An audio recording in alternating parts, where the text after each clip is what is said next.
Okay, well, I'm going to go ahead and start.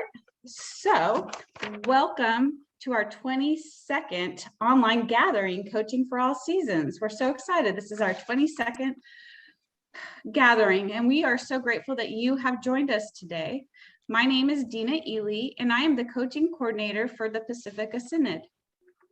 Our coaching team has cultivated this monthly gathering for church leaders across the Synod. We hope you find this helpful as you navigate caring ministry in your communities. This is meant to be a time of insight and learning. We want you to be comfortable here. Please feel free to turn off your camera and please mute your mic when you're not participating. This is meant to be a brave space for you to feel capable of safely acknowledging who you are and how you are doing. So before we begin, we would like to start with a moment of centering ourselves in a word of prayer. So join me as we close our eyes and take in 3 slow, deep breaths as we pray. Oh, gracious and holy Father, give us wisdom to perceive you, diligence to seek you, patience to wait for you, eyes to behold you, a heart to meditate upon you, and a life to proclaim you. Through the power of the Spirit of Jesus Christ our Lord. Amen. Thank you, Dina. I want to welcome everyone today, and I want to thank you for joining us. Today, we are going to introduce you to Pastor Darin Johnson. If you don't already know him, he is the co-leader for the Synod's anti-racism team, and he's going to be sharing with us today what we need to know about becoming an anti-racist church. And when I say church, I don't mean the building. And so, Darin, I invite you to unmute yourself and introduce yourself to everyone. Thanks. It's great to be with you. I've enjoyed these sessions that I've been able to be a part of. So glad for the invitation and also the opportunity just to engage more people in this work as Synod. This work of anti-racism isn't delegated to our team. It's our team's job to help permeate the Synod with this cultural shift. And it's not just something we generate. Our team and our work has proceeded from a continuing resolution that the Synod made in 2016 to commit to this ongoing work of forming an anti-racism task force, developing and making available education and training to raise awareness, but also to empower transformation.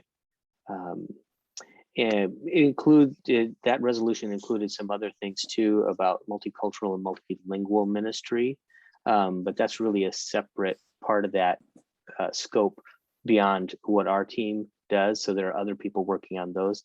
And one that does integrate our team and reaches beyond it is that we committed ourselves as a Synod to bear persistent public witness in solidarity with oppressed people in this country and others toward the reign of God that's free of domination in Christ. Just briefly, a little bit about how I got into this. I don't think I really thought much about racism until I moved to Chicago for my first year of seminary when I was right out of college, and lived in a neighborhood that was majority not white, majority African American, and through gracious friendships became aware of how much I was unconscious of, how much things were set up for my advantage that I didn't even realize. And that's really kicked off my journey into this from my first anti-racism training at Kennedy King College in Chicago. And it became important to me because I saw how integral it was to the work of the gospel, that this isn't just one of many things that would be good for the church to do, but it's essential to the nature of what God's reign in Christ means. that is for all people, centered in this awareness that our relationships would be guided by a shared understanding of being created in the image of God. It applies across all cultures, ethnicities, and it's challenging when church is still among the most segregated settings in our society. So it's great to have partners. It's great to have people who want to collaborate in this, because it is a daunting task. And so I'll spend a little time just kind of going over how we approach this in our synod, and how that might align with coaching. So I look forward to conversation with you too. My understanding of coaching is really drawing out the highest and best use of people's abilities for the good of all, right? It's not just for the client, it's for the relationships, the networks, the groups, the organizations, and the wider society that these leaders are working in. And it's my experience with it is that it's an art of weaving together support and guidance, right? Where there's a gentle accountability that comes along, and maybe some teaching, right? But in a gentle way that supports people to unfold and develop naturally. And that's a big part of how I understand anti-racism work too, that transformation isn't just by forcing, legislating, or enjoining people to do things differently, but walking with. That's in a journey of accompaniment through transformation, that it's something we're doing mutually, that we're in this together. It's not one person fixing another person. It's how are we growing through our connection with each other. So when I think about that dimension of coaching, of like how we help, we accompany someone with accountability for the shared values and practices that they already acknowledge that they want to live into, right? So it's not a hard sell. It's not trying to get somebody to do something they wouldn't ordinarily or otherwise do, but just to come alongside them and support them to unfold as God is, they already sense God is leading them. So that involves not only individual development, but our context, right? What are the cultures, systems, worldviews, practices, patterns that we're already immersed in, already acting out, that might become more conscious, that we may, as we become aware of them, decide we need to choose differently. And in that process of awakening to privilege, to systemic oppression and whatnot, we have tended to over-rely, I would say, as church, particularly as Anglos or people identified as white, we've tended to over-rely on Black and Indigenous people of color to educate, train, and coach us to do better. When they're already working overtime, pretty much 24/7 to survive and thrive in the midst of a society that is white supremacist. So I believe it's time for white people and white institutions to take full responsibility for this work, that we are about our own liberation and not just asking people of color to lead us to freedom, right? That we need to do this together. And that can be tricky because our patterns of doing this are for white people to be in charge, to set the agenda, to make the decisions, make all the commitments, right? And basically run, set the table and run the table, decide who's at the table and all of that. So there's all kinds of patterns that need to be unwoven.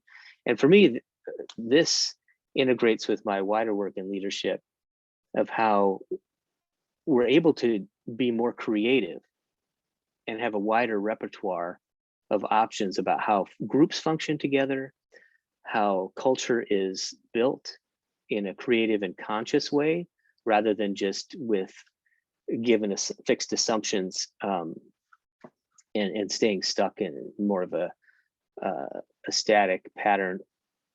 Or if you've worked with change theory, the church spends a lot of time on technical change, right? It will make small adjustments, but not change the fundamental patterns. And this has allowed me to think at the meta level, like the second order of change. Like, okay, there's these ways that we do community together, and we might do a different kind of activity, but how might we actually work with different dynamics? How might we change the nature of how we are community together?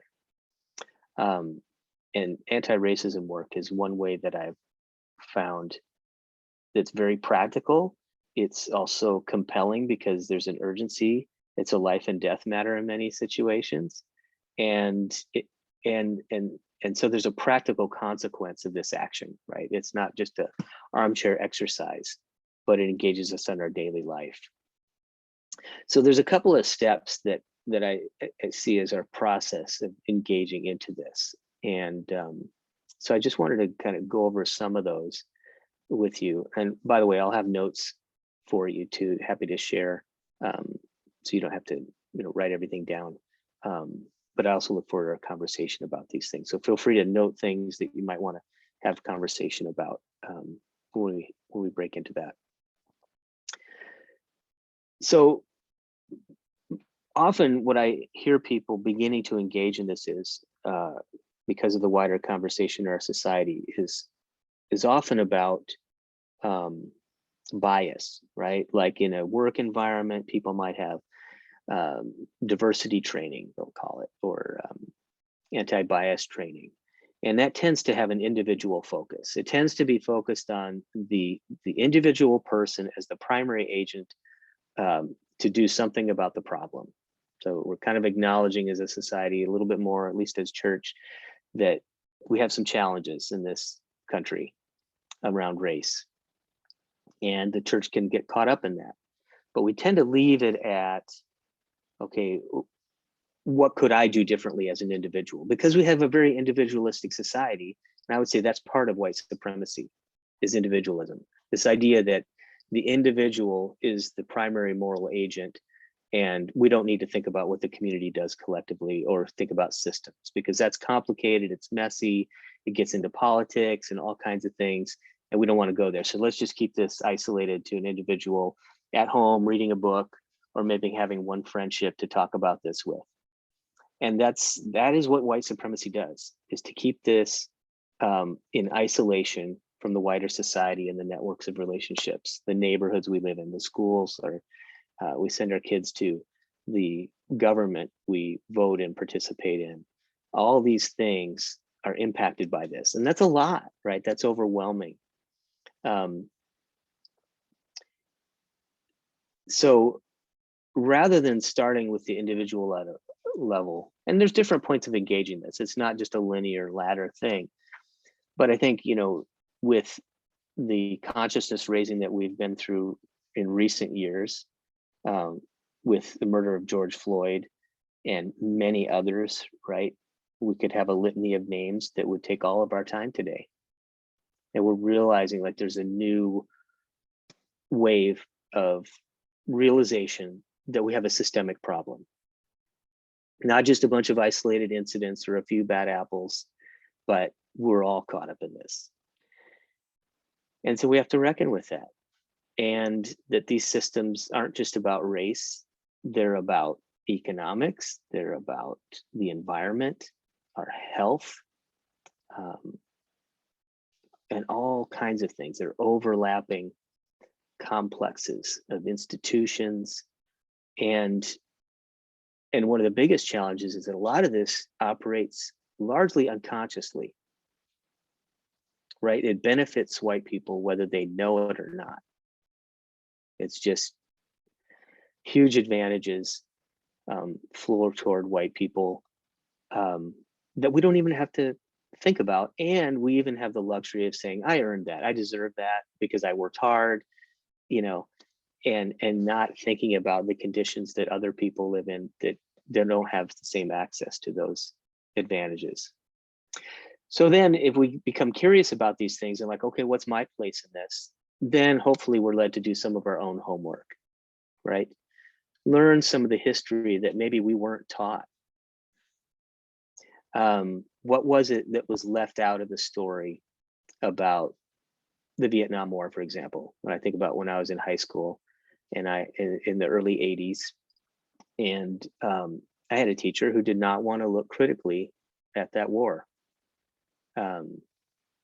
He was totally into that line, the traditional line of this is a battle against communism to fend off the Chinese and the Russians in a proxy state. And okay, well, at the time I was like, okay, I guess there's not much to learn there.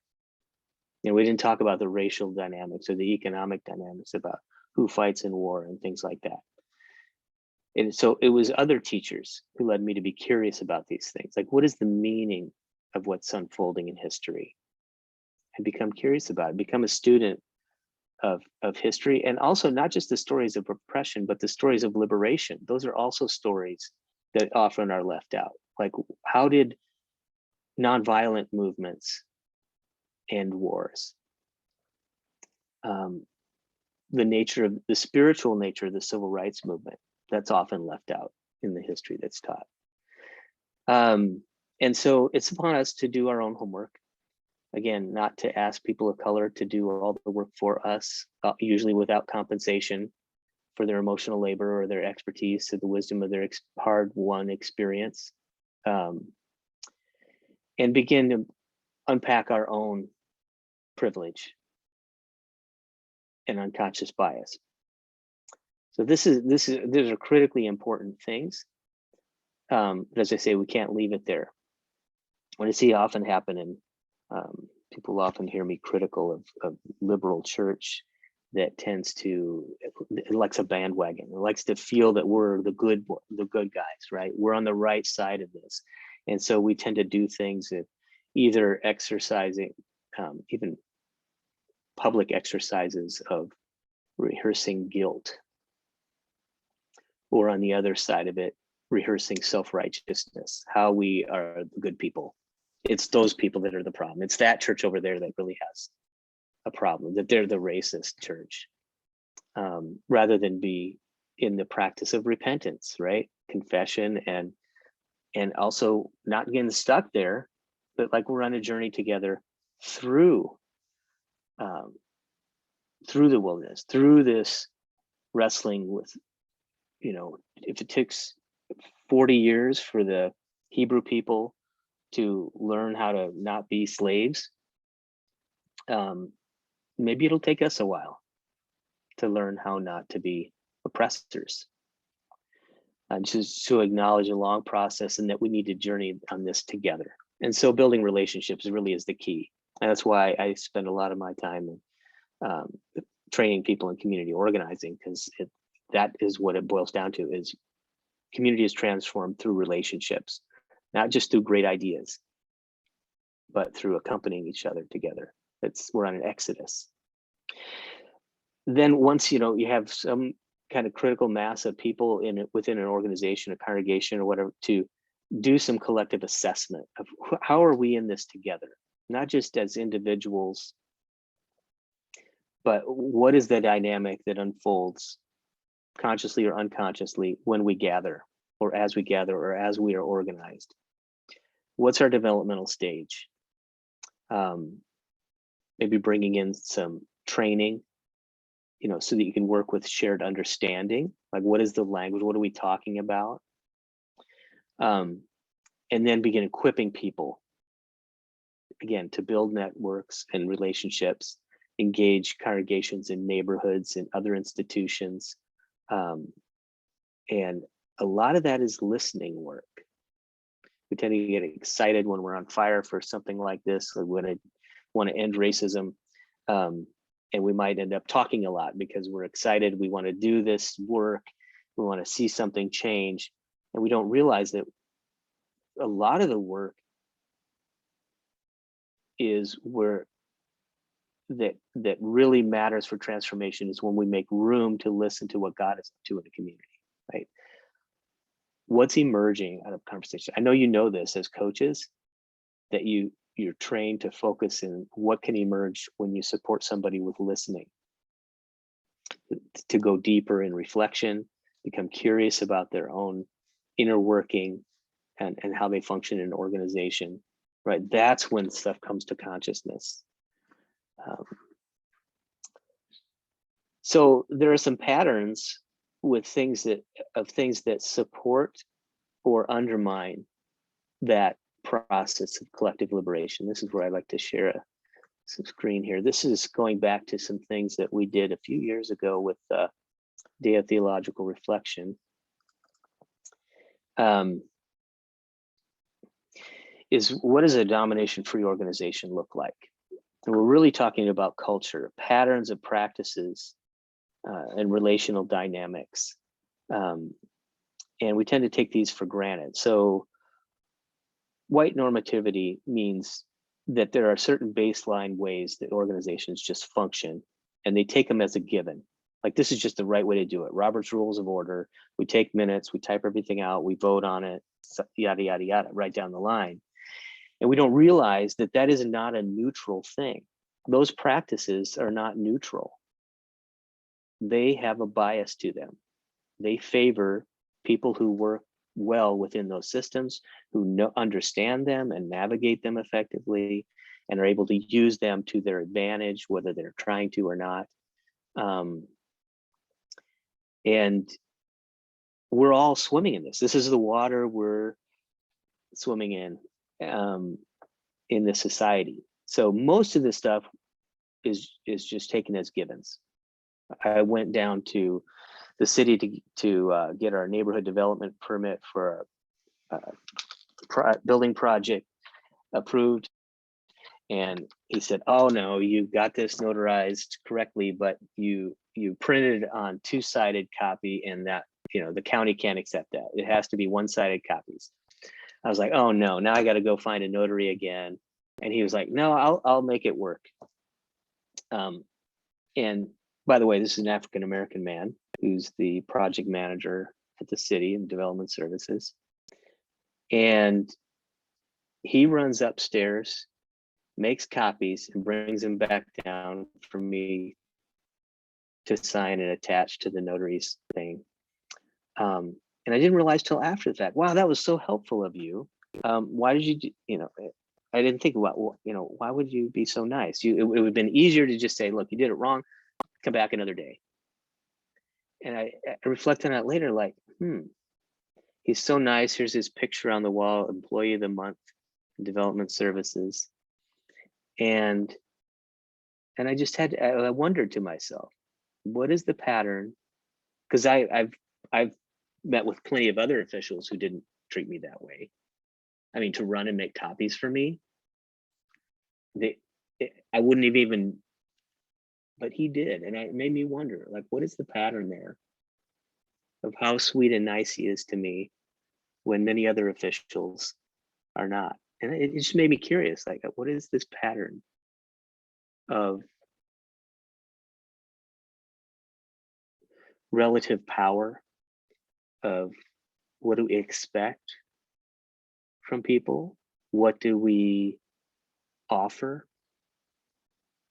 And I realized it has to do with everything that comes up. But I don't have to be aware of it until after the fact. And now I'm learning he needs to think about that all the time. Because it might, in a traffic stop, it might be a life or death question for him, where generally that's not going to enter my mind, right? These are the things where some folks in our society have to think about this all the time, and others of us don't. And that's how culture and patterns become kind of calcified, and we just learn to take them for granted. So I'm not going to go through this list here. These are notes to share that we might reflect on later, but we have some definite patterns of how we relate to each other, how we define who's in and who's out, what's proper process, what's not, how do we listen to each other, how do we take turns, who gets to speak first, all kinds of things play into this. And what are our assumptions? When it comes to making decisions or direction of an organization, who gets to say? We often, and the church tends to be constituted this way, where democracy is codified even in the structure of the church. And democracy isn't always effective at inclusion, right? If it comes down to you just need one more than half to take action, obviously we have to guard against mob rule, where a majority gets to win all the time, right? So some of the mythology we have in our society, even about things like democracy or capitalism or whatever, we tend to take these as givens. And even as people of faith, we just take those and we swallow them whole, and we adopt them as church, those values and structures of the wider society. And we don't even realize we're doing it because we take them as a given. So I know that's kind of a general conversation. I'd be interested to break at this point and see any initial reactions to what I've shared with you, and where you might like to go with the conversation. I have a few questions for you too, but I'd like to hear from you first. If it's okay, I can stop sharing. I can bring it back up if you want. Well, I thank you for that, all of that. I guess I have a question about the slide you just shared and the approach to, I guess it would say, power sharing and in the context of leadership. And I just, if you could help me clarify around, I was caught by this idea of expertise and not preferencing expertise. But to me, there seem to be some unhelpful trends especially on social media. Everybody's an expert. Everybody knows. When I go in to have surgery, I want an expert. When I have a deep theological question, I'd like to go to someone who studied and spent time. So can you just kind of help me understand? I get where you're going, but on a certain level, I think for society to function, we need experts, and we need that expertise for general health and well-being. So because I've just seen a lot of pushing back against, well, you don't know better than me. Well, I would argue that a neurosurgeon does know better than me how to do neurosurgery. Yeah. So how does all that fit together? Yeah, thanks. That's a great way into this, because I think what we're talking, and I'll bring this back up because there's something on the list that's specific to that. I would encourage you all, if you haven't come across it, to think in terms of polarity management. Have you worked with that before? As coaches, it might be a helpful tool. Yes, we absolutely need experts. And that surgery is a perfect example. When my dad had lung cancer, we were like, we want the best oncologist. So where is he? And that's where we're going. And we did. And he, by God, he knew the technical stuff, and he got the best treatment. He wasn't much into holistic care, so we looked elsewhere for that. But we got the best technology available because that's what we went looking for. We needed to round that out with other partners in his care who looked at things in another way, like to look at his nutrition, his mental health, right? Things like that. And so, yes, I think that would be my take on this is, yes, value expertise, but you don't have to prefer it. For example, my dad had to become the expert of his own cancer treatment. He had to learn, right? So he wasn't just handing over all agency to the oncologist, but he had to learn and grow and take some responsibility for his own journey. And what was he going to do? He had choices.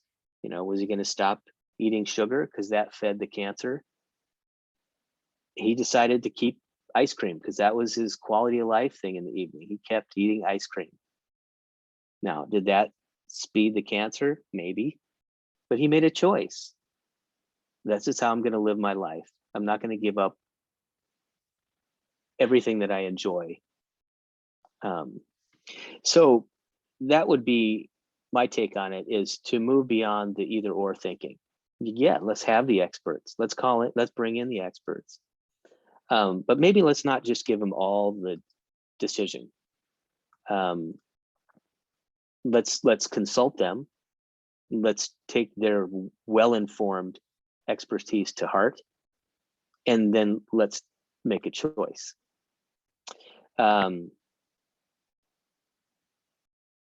Especially in religious communities, it's easy to get caught up in dualism, right? Because a lot of things in scripture and otherwise are framed in terms of good versus evil, right versus wrong, you know.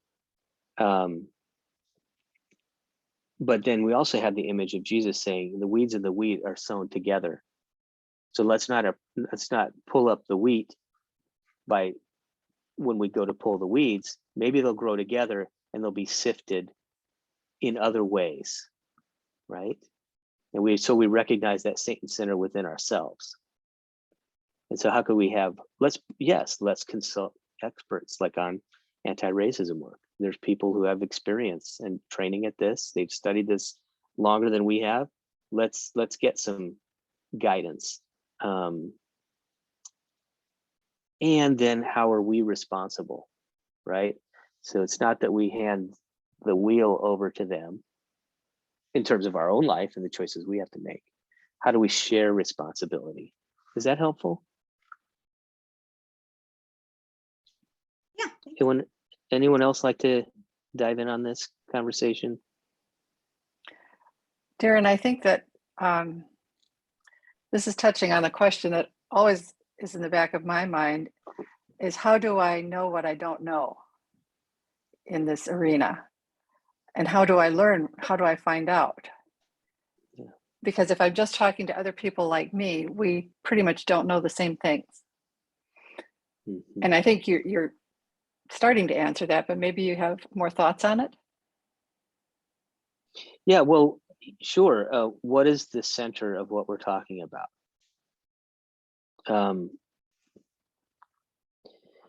As I said, we're already immersed in a society that tends to put the I at the center as opposed to the we. There are other cultures who are much more we-centered. And so to start with, we might just become curious about or wonder about, oh, what if I took a different posture? What if what I need to do is listen? Like, what if I just need to get to know some of my neighbors that I haven't sat down to dinner with? That's what we did in our neighborhood, is we realized we want a neighborhood. We moved to the big city. We want our daughter to grow up connected to neighbors, to other people, to feel like she's part of a village. And so we did that. We went around door to door, met our neighbors, and invited them to start a neighborhood potluck, and we'd take turns and share food. And we found out we had people from all over the world in our neighborhood, just on our block. All kinds of great food that people were just excited to share and just love it and feel good about it. And that's how we got to know and be invested in each other. So it's not about just filling our heads with tons of books. I'm all for books, you know. I mean, I got stacks around me.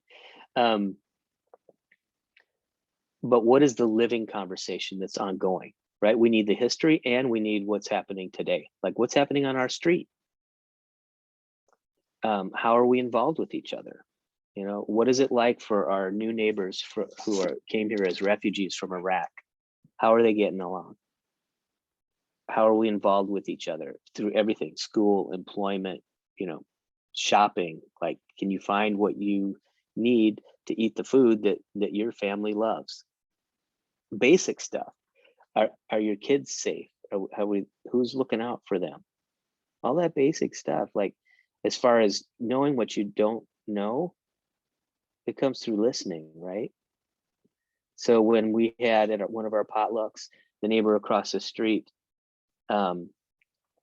is a veteran of the Iraq War. He bombed Iraq, and here we have a family whose house was blown up in our attack.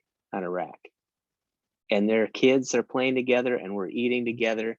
And that war is ending around that potluck. That's how it happens, right? That's how the transformation comes. And it was amazing. They were talking about their experience of that war from two different sides. And they're reconciled over a meal. This is the real life stuff that happens if we're open to it. Right in our own neighborhoods. We don't have to go far. It's not on the other side of the world, it's right here. I don't know if I answered that well, but or maybe you want to chime back in.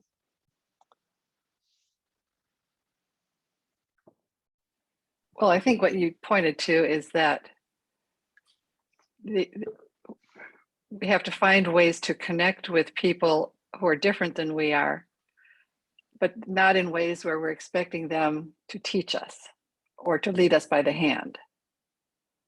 Because, you know, I've heard, as well as everyone here probably has, that that's exhausting, and people of color are done with that.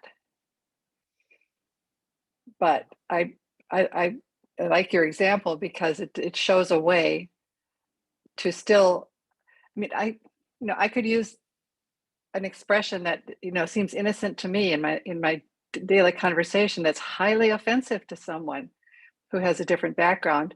And unless someone tells me that, I don't know. That's the sort of thing I'm even talking about at that basic level, what I don't know. Yeah, and it takes time. I can't find that out with someone who has the same background I do, because they're going to have the same bias. And it took those guys probably, I don't know, it was probably 4 or 5 years into doing those potlucks that came up. Yeah. They decided they were ready. It had to be safe before they could do that, didn't it? Yep. They had to believe that we were truly in it together, right? Yeah. That we were actually looking out for each other. And once they did that, then they risked. Wow, we were on opposite sides in this war. And now we're neighbors. The idea of that conversation is just, it's just blowing my mind right now. It's possible, and it's not hard. It takes time. It's hard from a cold start. It's hard if it's not based on friendship and real caring, you know, then yeah, it's hard. Maybe impossible. And Darin, it's hard if all we do is Twitter and Facebook and Snapchat and snipe at one another. Yeah, talking past each other, not really listening, just throwing words at each other. You can just hear it just in the news in the last couple of days around an expected Supreme Court decision. And, you know, they're trying to emphasize that this isn't final. Mm-hmm. And, you know, and we've already set up our positions. Yeah. And when it's framed as a life and death, it's my life and death situation over against yours, and set them up as mutually exclusive. Like if you get your way, that means I lose. So that negative, the zero-sum game is how politics have been framed in this country for at least 40 years in an aggressive way. And that's a lot to undo. We know that pervades our congregations.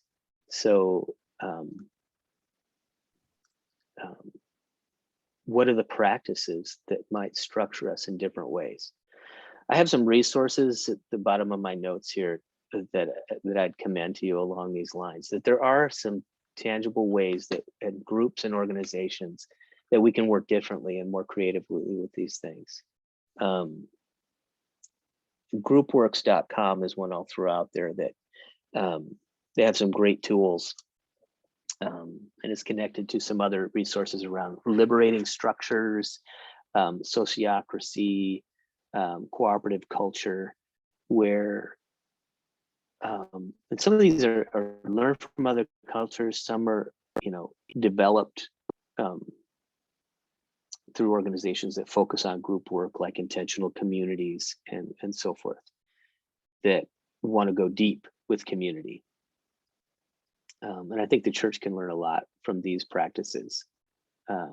because intentional communities are like living laboratories. You know, when people share day-to-day living, they have to work through conflict. They have to find a way. And too much, like with social media, too much of our conflict is wasted.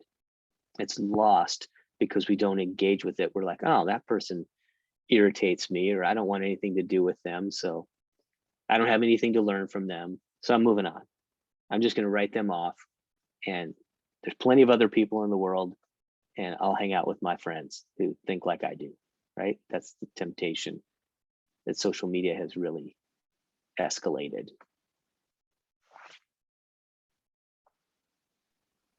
And on the other end of the spectrum, I heard a sermon recently that talked about trauma-informed care.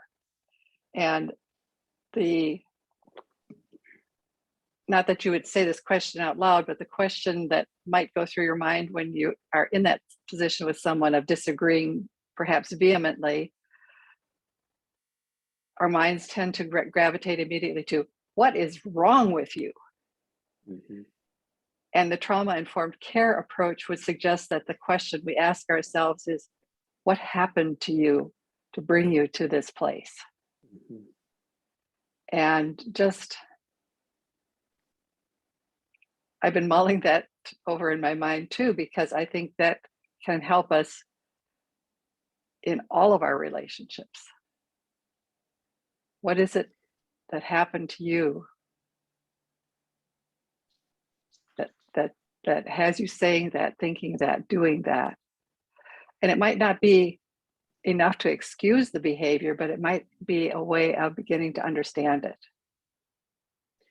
Yeah, and how might we as church actually apply our theology, right? Like, what do we believe about people that informs what we look for when we look at a person, or what do we listen for when we listen to a person?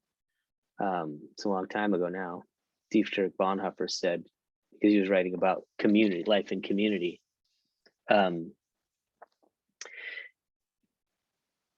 that we should regard people not so much in terms of what they do or don't do, but in terms of what they suffer. That's the theology of the cross that's lived, right? How are we all suffering human beings, and also whole in God? So we're broken and whole, right? How do we see both our shared brokenness and our differences of brokenness, and our wholeness and the gifts that we are to one another, not only in terms of what we're good at, our expertise or our strength, but also our weakness? How is the power of God at work in our weakness, right? If we put into practice what we say we believe, there's actually good guidance in there, and it's ancient wisdom. And part of that is management. Yeah, and how can we let go of the outcome in a community conversation over, let's say it's a difficult decision? How can we be not so attached to the outcome that we don't just get loud or find a way to manipulate and get our way, but trust that maybe God's up to something that I didn't expect here, and maybe something could come out of this interaction. Maybe it's about a hard topic like a congregation beginning to talk about race internally, not just out in the wider society, but as a community or in their neighborhood. That could be hard. It could raise some tricky issues. How do we enter into that intentionally, like with prayer and contemplative practice and learning to listen? You know, I think the church ought to be training, equipping people to do that more, so that we can go out in the world as agents of grace, right? That we're actually equipped, not just in our heads, but in our hearts. Like we've experienced that transformation through humility, through listening, through repentance, and invite other people to join us in that journey. And also not go as the experts into a neighborhood. Like that's how, a lot of times neighborhood canvassing campaigns that congregations do are like, I've got something that you need.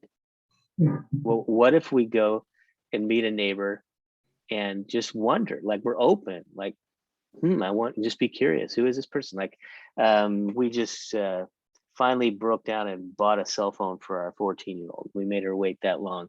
And at the Verizon store, we find out, because it's taking forever to set up the new phones because their old phones don't work right.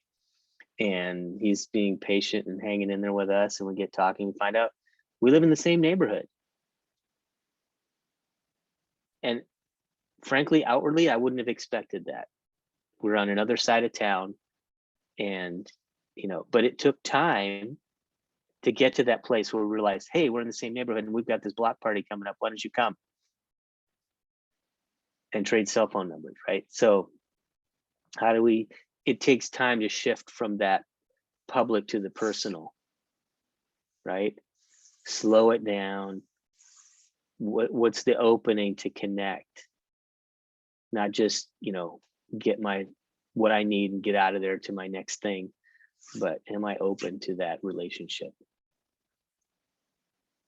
I mean, what if church is in the world that way? Like, oh, these are the people who they're open to making friends, or they care what's going on in their neighborhood. They're engaged, like they're involved. They're real people who matter because they're adding value where I live.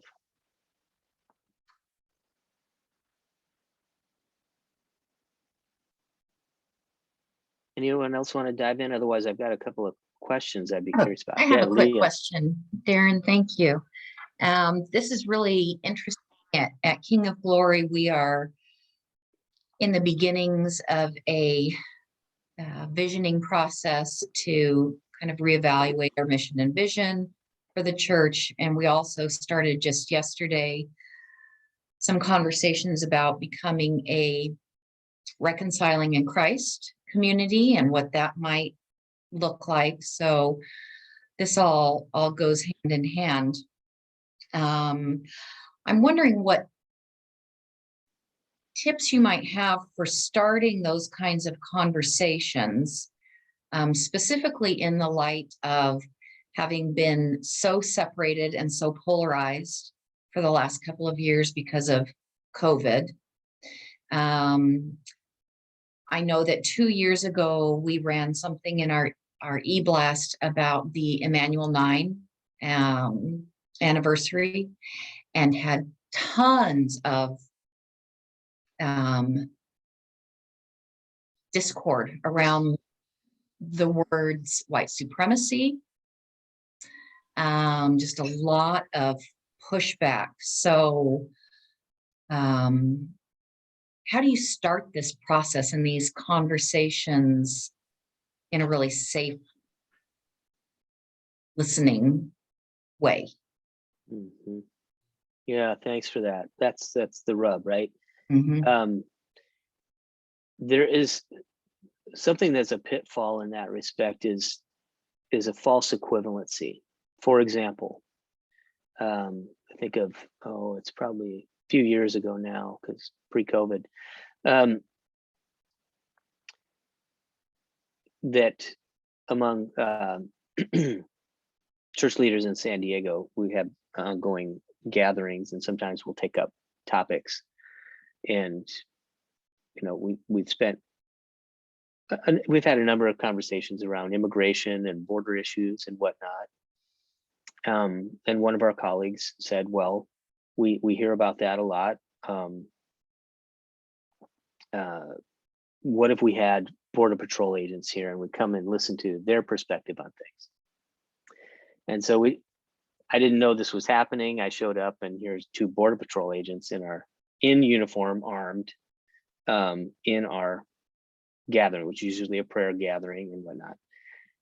And in my community, where campus ministry, where a number of our students are undocumented, if they had a Border Patrol agent walk in uniformed and armed into our gathering, they would want to flee for their lives. They don't know, is this, even though I have a legal right to study there, it's not an equivalency. You see what I mean? Like it's not just 2 sides of a conversation. It's an unequal conversation.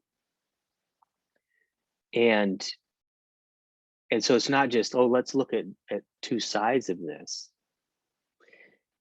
that there aren't just two sides. We're whole people who live in neighborhoods, right? It could be one of these Border Patrol agents has a neighbor who's undocumented, right? So how are we engaging with each other on that human level before we get to issues, before we get to controversies? Because of the way media presents these things, it jumps right to the controversy because that's what it gets clicks on, right? That's what gets attention. And the relationship is left out of it. That's taken out of the conversation. So we get a lot further in introducing hard conversations if we've already been in conversation and relationship prior to that. So if we start with, oh, let's talk about race now that George Floyd got killed and the police officers get convicted. Now let's have a hard conversation. Well, if we haven't been having easier conversations prior to that, that's going to be a steep slope. So what are the steps into this? Now, the other tension of this is, baby steps, right? As a congregation, let's say, growing in the challenge of conversation, but also when is urgency pressing the point? And I've seen that in more congregations that are starting to get involved in conversations about race. They're feeling an urgency. What's the nature of that? Why does it feel urgent to you? Begin to become aware of what's the emotional connection to this. Where's this coming from? And being honest about that. Like, what is our hope and our fear entering into a hard conversation like this? What do we hope to accomplish from it? And what are we afraid is going to happen in this? Like, maybe I'll lose some friends over this, right? What if our congregation splits over this? I hear congregations worrying about that. And if we're honest about our fear, then it could be addressed, it could be worked with. But too often when we're trying to gloss over or smooth things, we're not being honest about what we really fear. Some congregations that see, there might be a biracial family or a family of white parents who've adopted children of color. And so their concern is urgency for the safety of their children or their spouse, right? And somebody else doesn't know that because they don't know them on that level, right? And so they can't hear it because all they're hearing is the issue, the way it's framed in media or whatnot, and it's isolated from relationship. So when you talk about like in the RIC process, like that is what I've experienced transforming communities, is when people are known and loved, it becomes obvious, like this, we need to do this. It's just who our community is already. It's not trying to be something we're not. You see what I mean? And so this is hard in the ELCA around race, because when it's so demographically white dominant, how do you begin to have conversation about race? Well, maybe you start with just acknowledging the statistics and what is it, and become curious, like what are the ways? So what are the assumptions we have in the way worship is structured, or the way that our dynamics as a community, and how might that be, right? So again, with this cultural stuff, how do we line these up against people who do it differently? And what could we learn? Oh, we realize, we tend to focus on urgency a lot. We tend to want to see things happen fast, but not everybody does that. Some faith communities are very slow, and it's intentional. The whole point is to slow things down.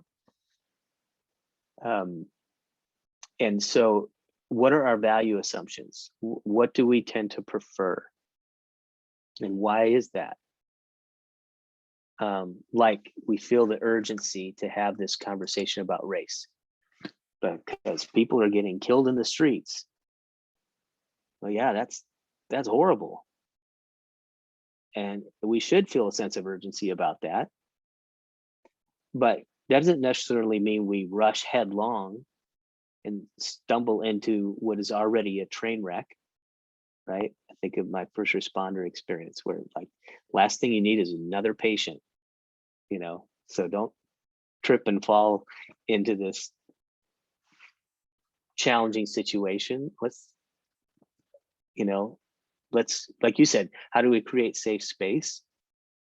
Well, the way you did with the coach meeting, you start with a little bit of centering practice and prayer, right? Just enough to like, okay, let's be in this space. Let's guard this space with intentionality. Let's calm down. Maybe the rest of our day is chaotic or not. Let's state that. And maybe here, what we're going to focus on is relationships, how we're connected more than the outcome. Got some things in the chat here. Yeah, about time to wrap up. So I'll just tell you that I've got some notes here. We'll figure out, I don't know, it's a Google Doc for me. So I'll figure out how to share that with you. But I wonder if you might think about what patterns of white privilege you recognize in the coaching network or in your own practice. How do you bring this home? What are some of the patterns and practices that you're already engaged in that you could just look at differently? Not that you discard them, but you just become conscious about them. What norms exist in coaching that derive from assumptions rooted in white supremacy?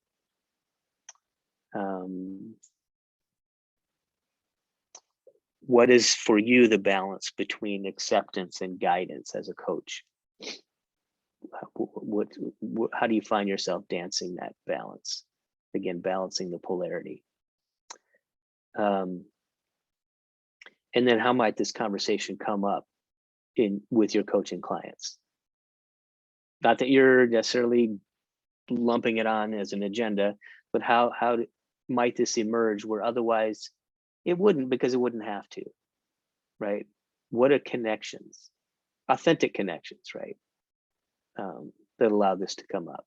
Or if a client is wrestling with some of these dynamics, you don't have to be the expert in it, but you could encourage their wondering about it.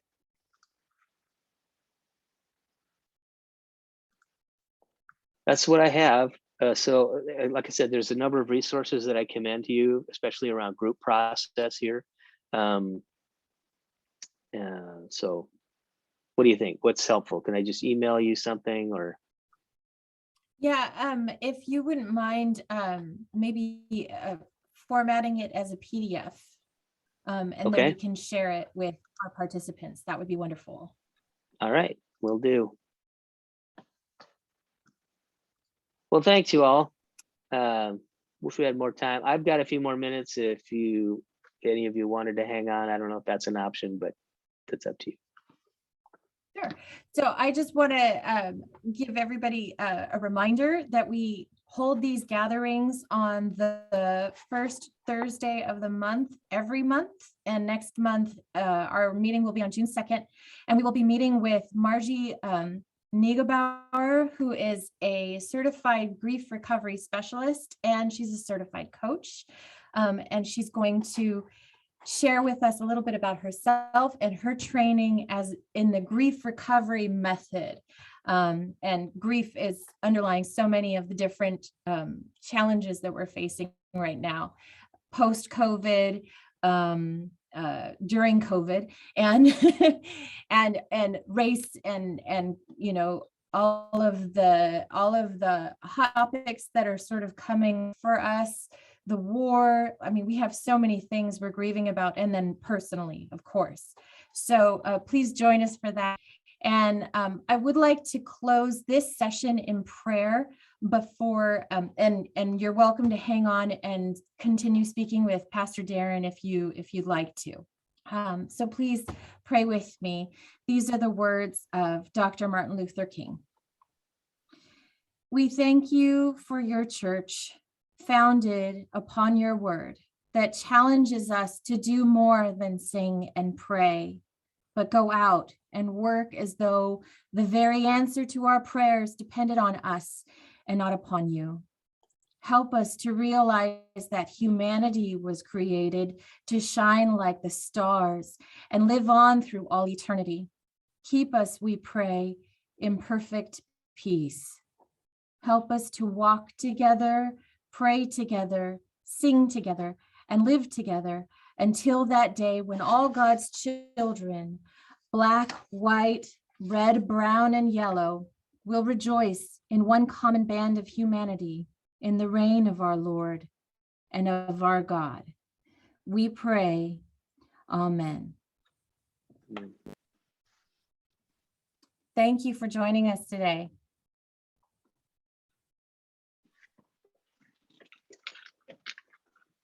Thank you. Thank you.